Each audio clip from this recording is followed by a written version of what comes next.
Let's give that another go.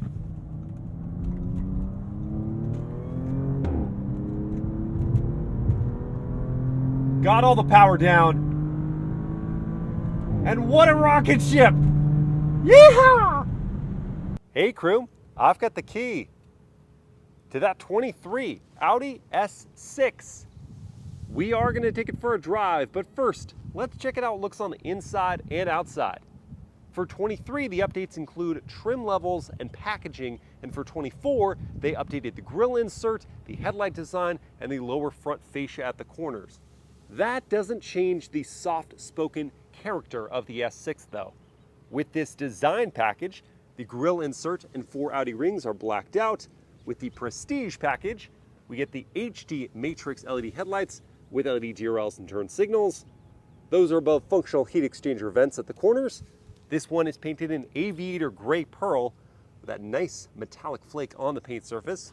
It's almost a greenish hue in certain light. At the side, with that design package, we get a set of 21-inch V-spoke wheels wrapped in Bridgestone Turanza all-season tires, 255 section front and rear. Within those wheels, with the S Sport package, we find red painted brake calipers clamping on vented discs, and with the design package, the door mirrors and window trim are blacked out. The more traditional sedan silhouette is marked by some sharp creases and grooves, and with the air suspension, there's only a modest wheel gap. At the back is a subtle black lip spoiler, above LED taillights with sequential turn signals, and a black plastic diffuser surrounding the 4 chrome exhaust outlets of the active valve sports exhaust. The S6 is a handsome sedan and suggests a quiet confidence of the driver. My question for you is, within the Audi portfolio, do you prefer the design language of the S6 sedan or of the S7 4-door coupe? Let me know in the comments, and let's check out the interior.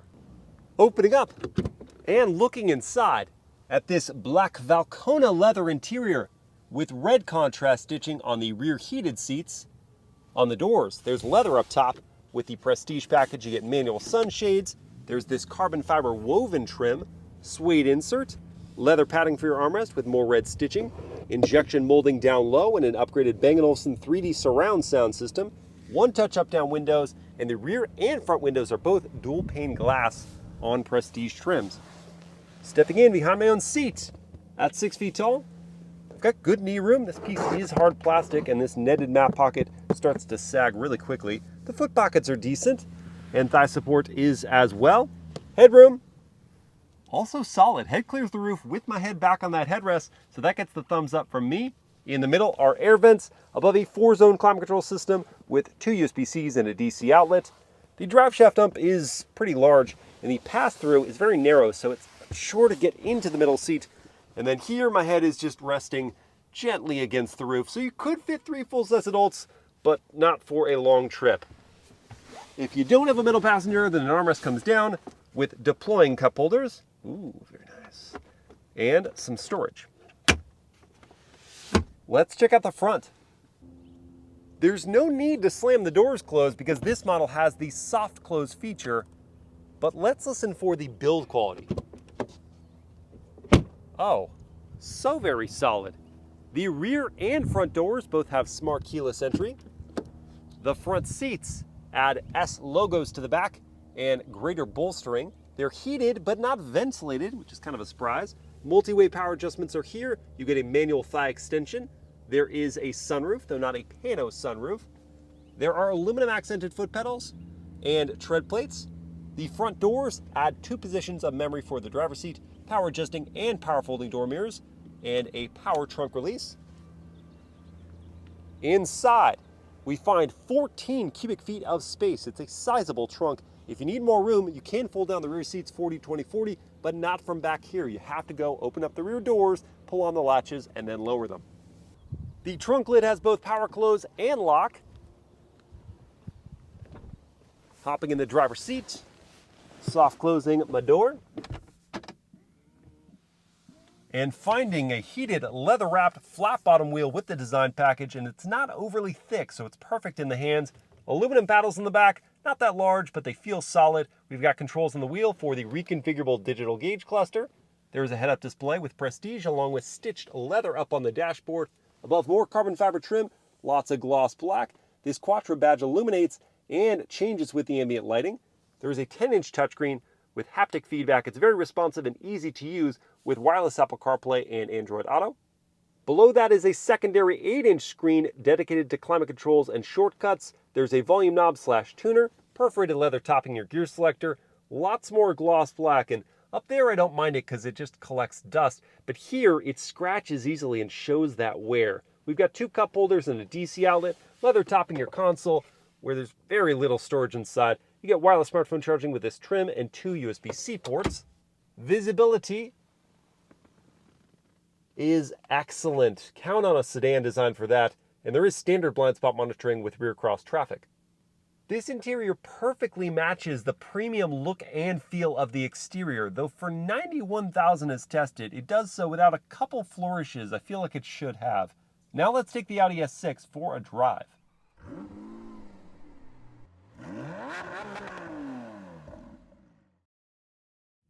All right, let's fire it up.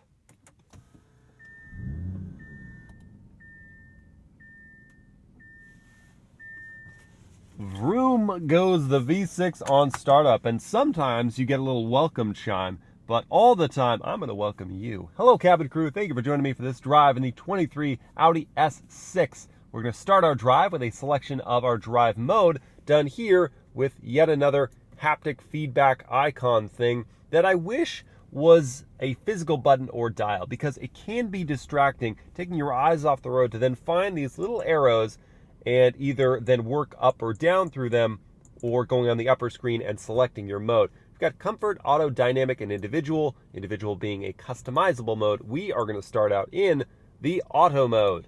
Then we'll go into reverse by pressing in on the side of the gear selector and notching it forward. That brings up a high, very, very high resolution backup camera with trajectory lines and a bird's eye view.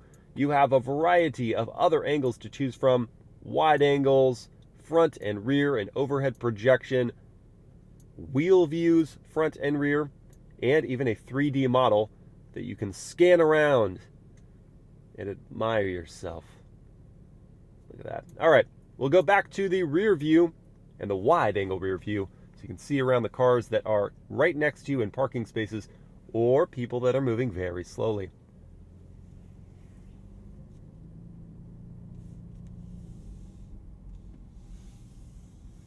We've made it out, down into drive, and away we go. Let's kick things off with the world famous horn test. Oh. Huh. It sounds like it's hurting a little bit, like someone hurt that horn. And for the turn signal sound,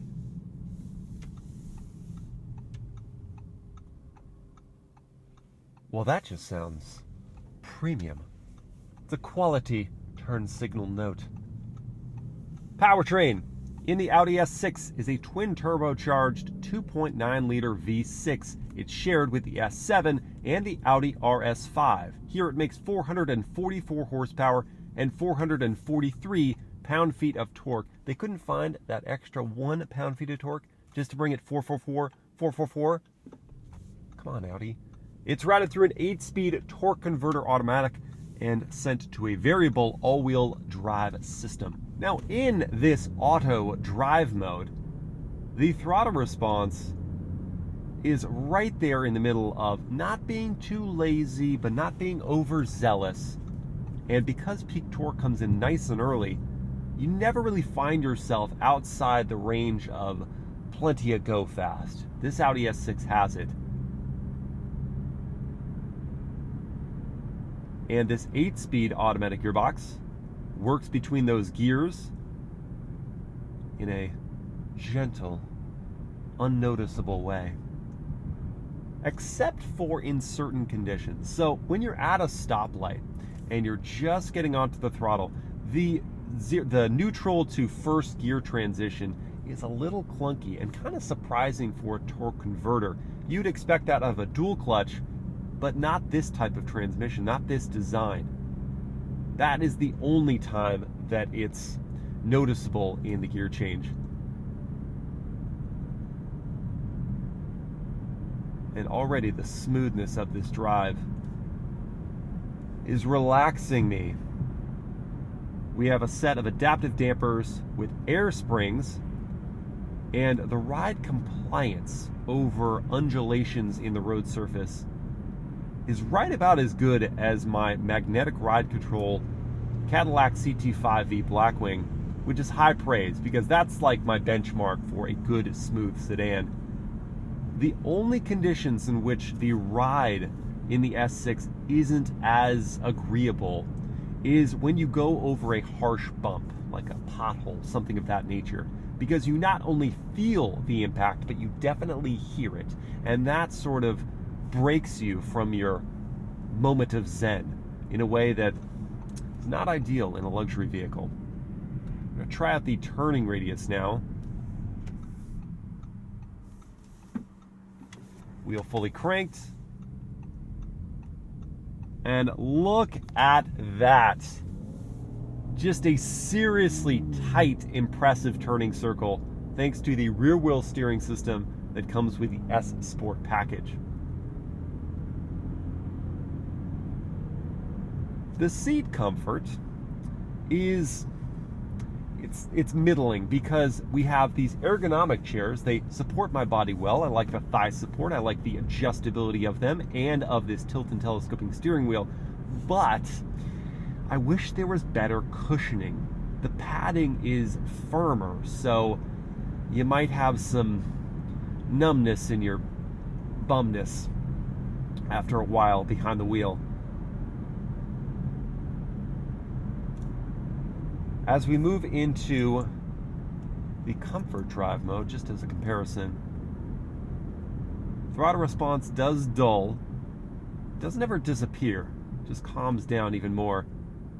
These brakes are interesting because it doesn't feel like there's a lot of pedal travel. Either there's not any braking or there's a lot of braking. It's hard to finesse that. Now we're going to have to move into the dynamic drive mode and see how quick, hear the opening of the baffles in the exhaust, how quick this Audi S6 will get to 60.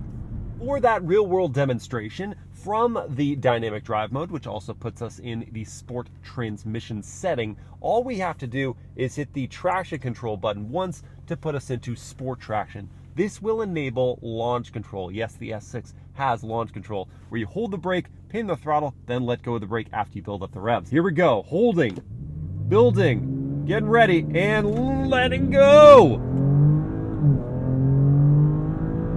Sweet mother of motive. There's that 4.4 again. 4.4 seconds to 60. Oh my gosh, how did they do that? Well, now it just seems criminal that Audi couldn't manufacture an extra pound-foot of torque to bring everything in line with the 4s, including the 0 to 60.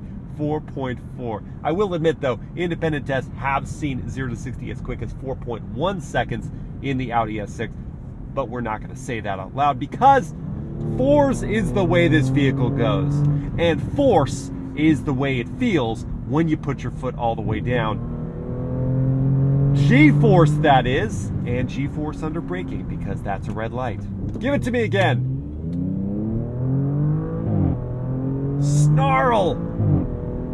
Snarl on those upshifts. Ooh, 356. It sounds good, but I can't help but feel like the V8 that this car and the S7 once had would have sounded better. They're doing what they can with 6 cylinders,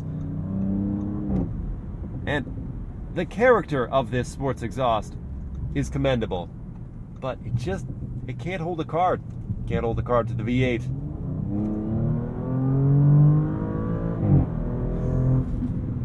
And I want it to be louder. Just be louder in general because it is a decent note. Just make there be more of it.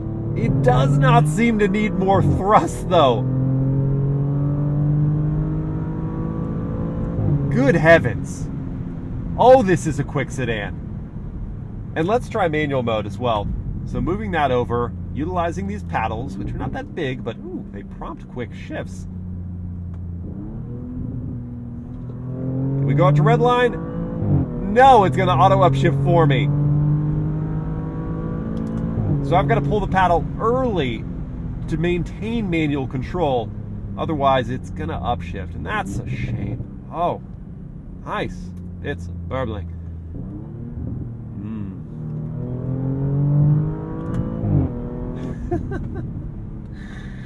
And the gear change up takes a half a second. After you pull the paddle, it waits for a few more revs, and then it'll change gears.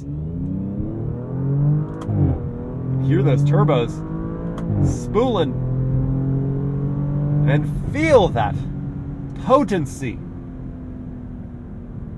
Okay, so yeah, I missed the V8, but it's hard to argue with the performance of this twin-turbo V6. It has the go fast. To put the smile on my face. But the S6 has more to prove than just straight line pep. We need to see about the braking and handling. So as I prepare to bring in speed to a curve, I'm going to turn traction and stability control completely off now, holding that button until they are disengaged. All right, coming in hot here before going full ABS with the brakes. Nice straight line braking, nice firm pedal. Steering is quick. Does want to understeer on throttle, lifting off. We'll tuck the nose slightly. And then the torque vectoring rear differential, when it hooks up with the tires, gets the power down coming out of the curve. Let's give that another go.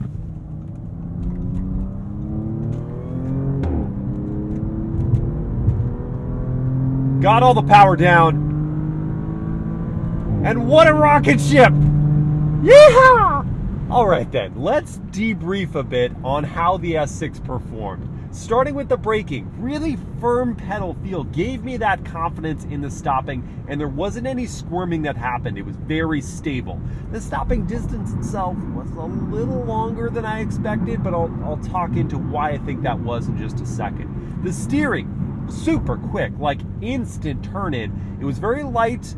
There just wasn't as much feedback as I was hoping for, so I had to rely on my eyes a lot to tell me I was understeering as much as I was. And by going to liftoff, I wasn't able to tuck the nose as much as I was hoping to as well, and that comes from an expectation set by the Audi S7 that I reviewed not long ago. Effectively the same vehicle, just with a different design. That vehicle, however, was on summer tires, whereas this S6 is on all seasons. And that's why I think the stopping distance was a little longer, and that's why it wasn't getting the front end grip from this vehicle that it had in the S7. Since we are on the highway, I do want to quiet up and listen for the NVH level at these speeds in the comfort drive mode.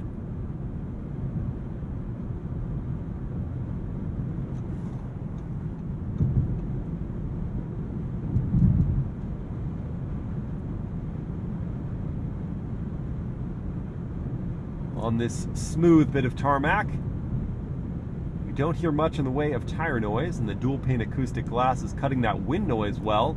Here's a louder road surface.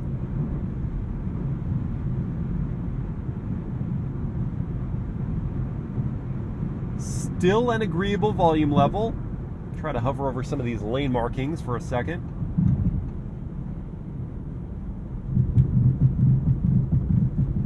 Those you hear, certainly, perhaps more so than you should in this class of sedan. Otherwise, the S6 really settles in at highway speeds. So much so that you have to be paying attention to your speedometer. Otherwise, you'll find yourself apologizing to an officer for doing 95, having no idea, and he or she not caring and still writing you up that expensive ticket. To clarify, that didn't actually happen. I just can see how it could. Now to use the adaptive cruise control and steering assistance.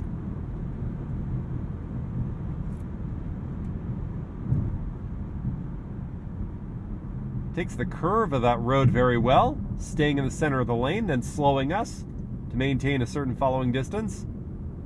Change that following distance now to get a little closer. Still not on the gas, yet picking up speed. Not over eagerly. And this isn't a hands-free function, so here is warning me to put my hands back on the wheel. I just wanted to see how it negotiates curves. And it does so flawlessly. These are handy features, especially ones as effective as this for commuters. And that'll lead into my miles per hour word of the day, which for the 23 Audi S6 is dapper, meaning neat and trim in appearance, and also execution. This S6 doesn't just look dapper on the outside or inside, but it also drives in a dapper way. Now, what's a dapper vehicle such as this one going to cost you? I'll tell you momentarily, but first, the top speed and fuel economy. Top speed for the S6 is limited to 155 miles per hour. The fuel economy is 19 MPG in the city, 26 on the highway, and 22 combined. The starting price for the entry-level premium trim is $75,000. The prestige trim, as we have here, starts at $84,000, but this one, as tested with a few options, is $91,000. Competitors, we've got the BMW M550i that starts at $82,000, makes 456 horsepower, gets to 60 in just 3.9 seconds, has a top speed of 156 miles per hour, and fuel economy of 19 combined. There's the Mercedes-AMG E53 sedan that starts also at $82,000, makes 429 horsepower, gets to 60 in 4.1 seconds, has a top speed limited to 130 miles per hour, and fuel economy of 24 combined. And finally, I'm going to throw in my own car, the Cadillac CT5V Blackwing that starts at $93,000, makes 668 horsepower, gets to 60 in 3.6 seconds, has a top speed of 205 miles per hour, and fuel economy of 15 combined. I just really don't like it. Whoa! That was terrifying. I was going to say I just really don't like admitting that last part about the fuel economy, but I would rather pay more in gas than die by crashing into the back of two cars. Anyway, competitors. I clearly chose the CT5V Blackwing, and I think it's still worth that extra money for that amazing Tremec 6-speed manual, the rear-wheel drive system, and the ultra-potent supercharged V8. And so I'm going to set that one aside here and just look at the other vehicles. The M550i is, after the Blackwing, the most exciting to drive. It has excellent dynamics, it is wickedly quick, and it looks good on the outside and inside. That's going to be my number 2. The S6, that's number 3, because it has superb ride quality and it has this clean sheet exterior and interior design that is going to attract a lot of people who don't want the flash, but they want the style still. The E53, really exciting interior. It looks decent on the outside, and the performance is sort of okay. I would put it on par with the S6 in terms of performance, but that's going to be last in my verdict. Which would you guys choose, though? Would you have this Audi S6? Would you get the Mercedes-AMG E53, that BMW M550i, or like myself, would you spend the extra money on the American V8 rear drive Cadillac CT5V Blackwing? Let me know in the comments. And I hope you guys have enjoyed this POV drive review. If you did, please like, comment, and share it. Subscribe to the channel, hit that bell to get notified, and I'll see you again next time.